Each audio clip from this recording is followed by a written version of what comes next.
Hello dear students, welcome back to your biology channel. So we were on chapter number 3rd, that is classification of living world, means how all the living organisms are classified. So in the previous video and previous session you have learned about the importance of classification, that why classification is very important, and what are the different systems of classification, what is artificial system of classification, and today we are going to learn about the natural system of classification. So if you remember that I have already made a concept map, that natural system of classification was more appropriate and more scientific method, and that natural system was also divided into two parts, that is two kingdom classification and five kingdom classification. So today we are going to discuss about the two kingdom classification. So let's start with the two kingdom classification. So we have studied first of all the artificial system, means सबसे पहले classification की शुरुआत की थी Aristotle ने, okay और उन्होंने क्या किया था, only on the basis of some superficial characteristic feature he made a artificial system of classification, means not very true system. और फिर हमने ये भी पढ़ा था कि what mistake he had made and why that system was not very much approved, but फिर भी that classification was continued till the middle of 18th century, क्योंकि तब तक में माइक्रोस्कोप या फिर अदर साइंटिफिक टेक्नोलॉजीज डेवलप नहीं हुई थी.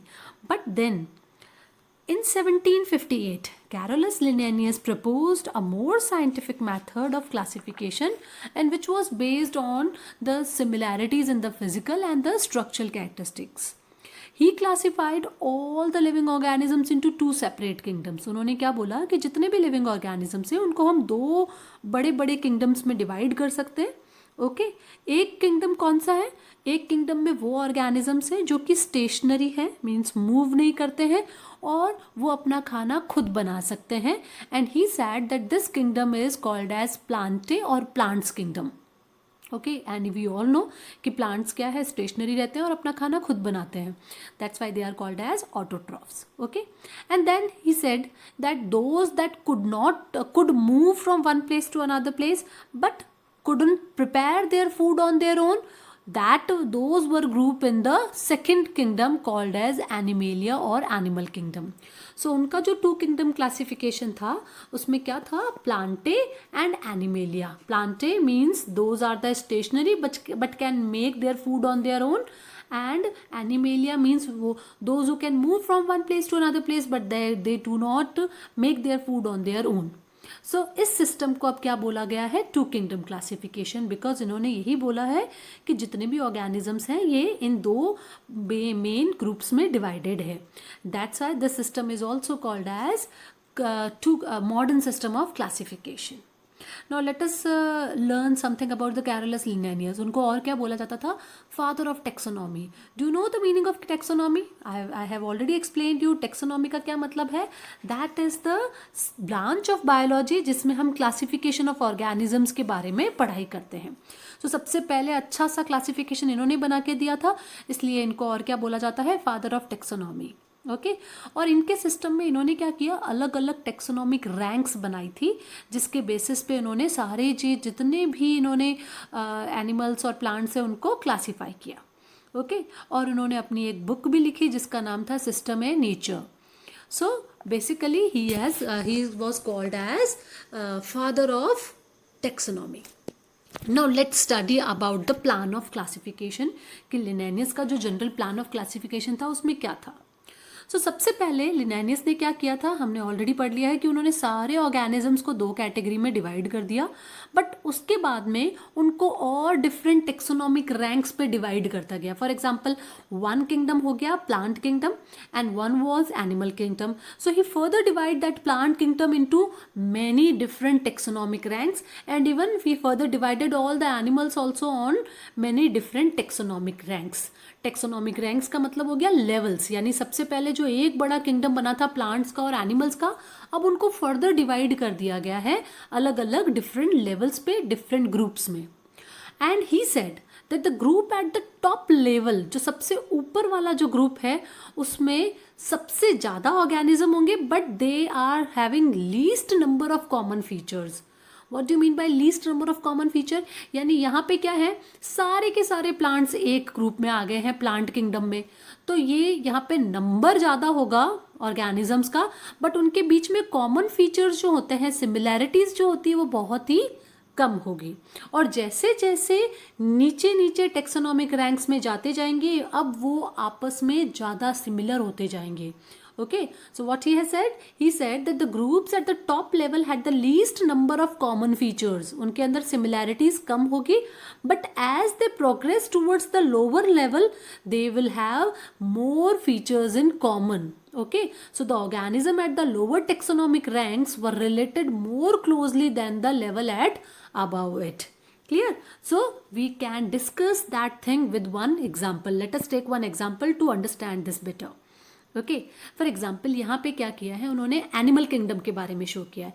And here yes student, one more thing I want to tell you कि ये जो टेक्सोनॉमिक रैंक्स हैं इसका नाम क्या है, किंगडम, उसके बाद में आता है phylum, kingdom, phylum, classes, order, family, genus and species. But when we are classifying animals, then we will follow this taxonomic rank, but when we will classify plants, तो यहाँ पे फाइलम की जगह पे अब हम क्या यूज करेंगे, division. Okay, this is the simple small difference between the taxonomic ranks of plant classification and animal classification. Clear है? Now let us discuss about these taxonomic ranks with one example.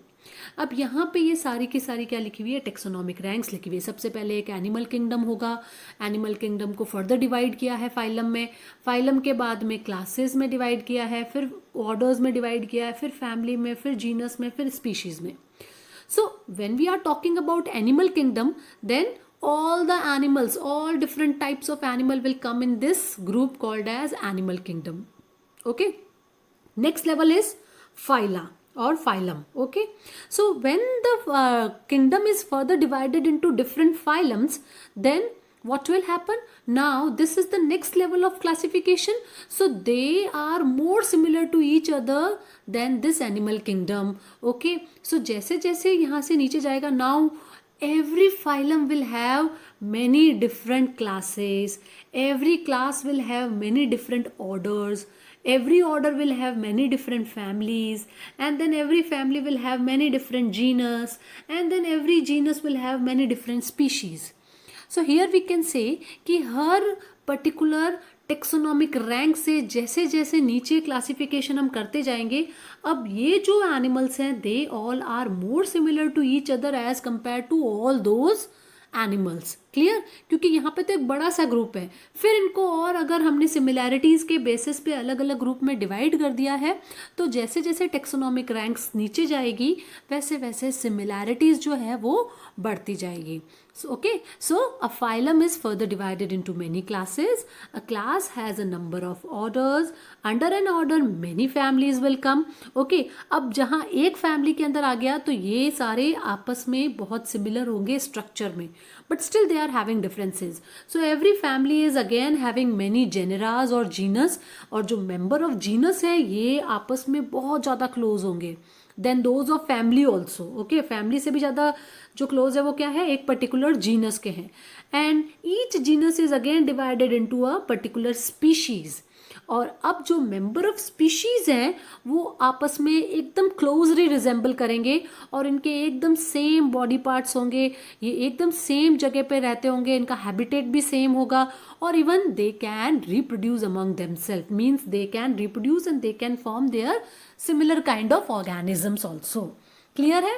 Now I'll give you one more example to make you clear about it. Suppose if your school is having a total number of gathering, suppose your school's name is Nirmala Convent School. Okay, so all the students will come in this school. Okay, now all the students of schools can again be divided into three main parts, that is primary, middle and higher sections. So you can divide them in primary, middle and higher. Then if you are talking about the middle section, then in the middle sections 4 classes will come, 6th, 7th, 5th, 6th, 7th, 8th. So you can again divide it by class wise, means 5th class students will make this group, 6th class this group, 7th this, 8th this. Now if we have to divide it furthermore, then we can divide on the basis of the sections. 7th class में 4 section है, blue, green, red and yellow. So further the students can be divided on the basis of the section. Now if we are talking about one particular section, 7th blue section, if we are talking about that, then 7th blue के सारे जो students है, they can again divided on the basis of maybe on the basis of your gender or on the basis of your age. So finally जो एक group बनेगा, that would be more closer to each other than in comparison of all the students of particular school or your any sections. Okay, clear hai? So here we can say that these are the taxonomic ranks which are developed by the Carolus Linnaeus for the classification of living organisms.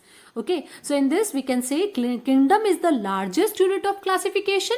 Okay, domain is something that you will study in your higher section, so leave it, you will start from the kingdom only. So kingdom is the largest unit of classification and species is the smallest unit of classification.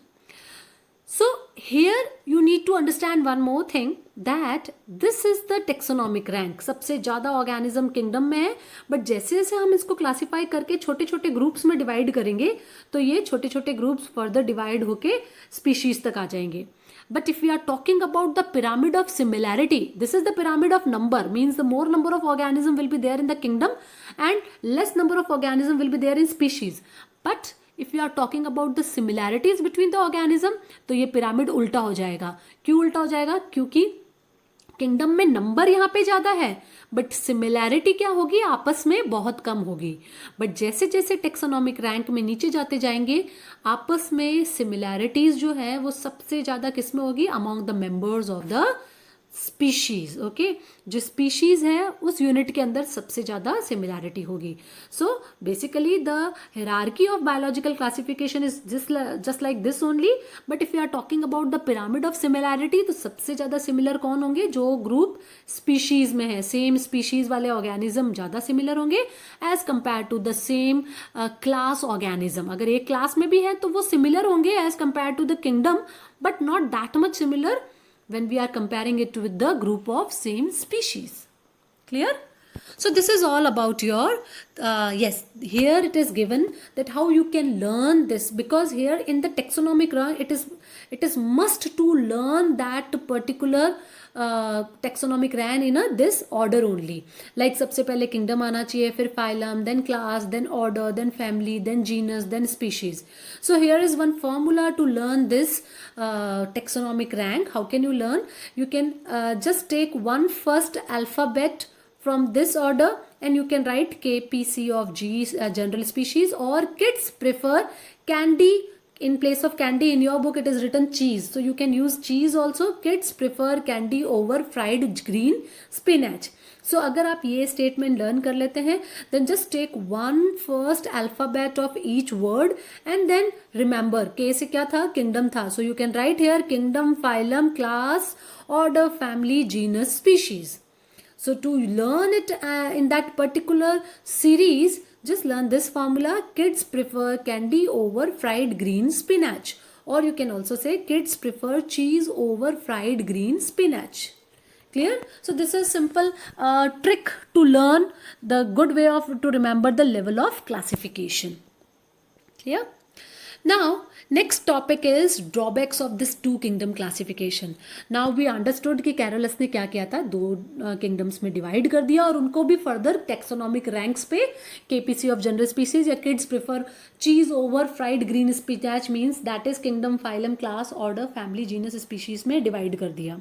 But still ये जो classification का system था that was not that much good classification system. इसीलिए इसका एक improved version बाद में बनाया था एक और अमेरिकन बायोलॉजिस्ट ने जिनका नाम R.H. विटेकर था, और बहुत टाइम बाद 1920 के अंदर इन्होंने जाके इसको ओवरकम करके एक नया किंगडम बनाया. उसको उन्होंने बोला 5 किंगडम क्लासिफिकेशन, जो कि सबसे अप्रोप्रिएट क्लासिफिकेशन है. सो लेट अस लर्न कि कैरोलस के जो क्लासिफिकेशन में ऐसे कौन सी ड्रॉबैक्स थी कि विटेकर को नया क्लासिफिकेशन बनाना पड़ा. So what he has done, first of all, उन्होंने क्या किया था, जितने भी लिविंग ऑर्गेनिज्म थे उनको केवल दो ही ग्रुप में डिवाइड किया, एनिमल एंड प्लांट्स। सो उन्होंने बैक्टीरिया और फंगस जो है उनको प्लांट किंगडम में डाल दिया। क्यों डाला प्लांट किंगडम में? क्योंकि प्लांट्स के अंदर, if you remember in 6th standard you have studied about it, कि प्लांट सेल्स के ऊपर सेल वॉल होती है।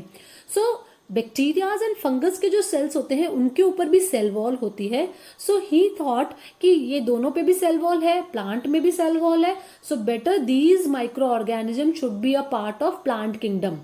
और जो प्रोटोजोन्स हैं उनको उसने किस में डाल दिया, एनिमल किंगडम में। Protozoas are the unicellular heterotrophic organism.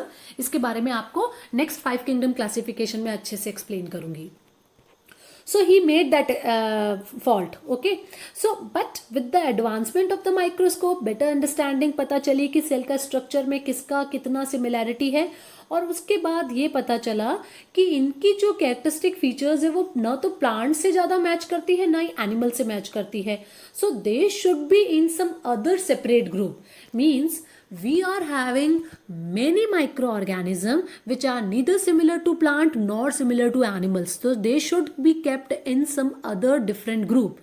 उसको न तो एनिमल्स में डालना चाहिए नहीं प्लांट्स में डालना चाहिए। बट लिनानियस को उस टाइम उतना ज़्यादा पता नहीं चल पाया बिकॉज साइंटिफिक टेक्नोलॉजीज उतनी डेवलप नहीं थी। So he made that mistake and he grouped the bacteria or fungus into the plant kingdom and protozoans into the animal kingdom। सो ये थी पहली मिस्टेक। नाउ फंगस को उसने किस में डाल दिया, प्लांट किंगडम में। अब प्लांट्स अपना खाना खुद बनाते हैं because they have chlorophyll pigment and they can make their food on their own. But fungus के अंदर क्लोरोफिल पिगमेंट भी नहीं होता है और वो अपना खाना खुद भी नहीं बना सकते हैं because they are typically heterotrophic. वो किसी और पे डिपेंडेंट होते हैं अपने खाने के लिए। इवन जब और स्टडी की गई तो पता चला कि इनका तो structure, physiology and way of reproduction सब कुछ इनका प्लांट से बहुत अलग है। So fungus should not be kept under the plant kingdom. So ये सेकेंड मिस्टेक थी। थर्ड मिस्टेक क्या थी, he never taught us or he never talked about the first form of any organism। Means उसने ये नहीं बताया कि सबसे पहले जो एनिमल्स बने थे वो कौन थे, प्लांट्स थे या एनिमल्स थे। सो फर्स्ट फॉर्म एनिमल्स कौन से हैं वो हम विटैकर के क्लासिफिकेशन में पढ़ेंगे वापस से। Okay, so these are some of the mistakes. Now come to the next mistake, slime moulds. Slime moulds कुछ ऐसे ऑर्गेनिजम्स होते हैं जो कि प्लांट्स की तरह उनमें सेल वॉल होती है, बट वो सेल वॉल प्लांट्स की सेल वॉल से अलग होती है। और उसके अंदर सेल वॉल थी तो उसने क्या किया, उनको प्लांट किंगडम में डाल दिया। But they can move from one place to another place, but we know plant can't move from one place to another place. So यहाँ पे स्लाइम मोल्ड्स की जो कैरेक्टरिस्टिक फीचर्स हैं वो एनिमल से थोड़े ज़्यादा मेल खा रहे थे। और ये कुछ ऐसे ऑर्गेनिज्म है, अगेन इनको भी वापस न तो प्लांट्स में ना एनिमल्स में रखना चाहिए। सो उसने क्या किया, इनको प्लांट किंगडम में रख दी, जो कि एक बड़ी मिस्टेक थी। Then what he had done, bacteria were kept on the plant kingdom because they have the cell wall, but they are very very different from the plants। Okay, so that also we have discussed। Now next is he had not separated the prokaryotes and eukaryotes। prokaryotes और eukaryotes का क्या मतलब होता है? See, there are some organisms in which the nucleus is very well developed in the cells। सो ऐसे sales जिनके अंदर nucleus बहुत अच्छा डेवलप्ड है, जिसमें न्यूक्लियस के ऊपर न्यूक्लियर मेम्ब्रेन बनी हुई है, उनको हम बोलते हैं eukaryotic cells. Means the organisms which are having well developed nucleus. Okay, so हम सब क्या हैं, यूकैरियोट्स हैं, बिकॉज हमारे जो सेल्स है उसमें न्यूक्लियस बहुत अच्छा डेवलप्ड है। बट जो दूसरे अदर ऑर्गेनिजम्स होते हैं, बैक्टीरियाज और जो लोअर ऑर्गेनिजम्स होते हैं, उनके अंदर जो ना सेल न्यूक्लियस होता है वो इतना अच्छा डेवलप नहीं होता है। So that's why they do not have that particular nuclear membrane around the nucleus, और बहुत ही primitive type का nucleus होता है उनका। So those cells with such type of primitive nucleus, they are called as prokaryotic organisms। Okay, so what he had done, उसने prokaryotes और eukaryotes को separate नहीं किया, उसने सारे prokaryotes के साथ eukaryotes को mix कर दिया और eukaryotes के साथ में prokaryotes को mix कर दिया। So that was also another mistake of Linnaeus classification। Now in this system of classification he has not considered anything about the viruses। viruses के बारे में उसने कोई भी बात नहीं करी। viruses are the different type of microorganisms जो कि generally क्या होता है, उसको हम न तो लिविंग बोल सकते हैं ना non living. Means they are non living when they are out of any body, and when they will come inside any body they will become living. So that virus के बारे में भी उन्होंने कुछ भी नहीं बताया. So these are some of the drawbacks of Linnaeus two kingdom classification. And to overcome all these disadvantages, now in 1969 American biologist R.H. Whittaker ने सजेस्ट किया 5 kingdom classification, and that 5 kingdom classification we will learn in the next video. So now that's all about today. Thank you so much.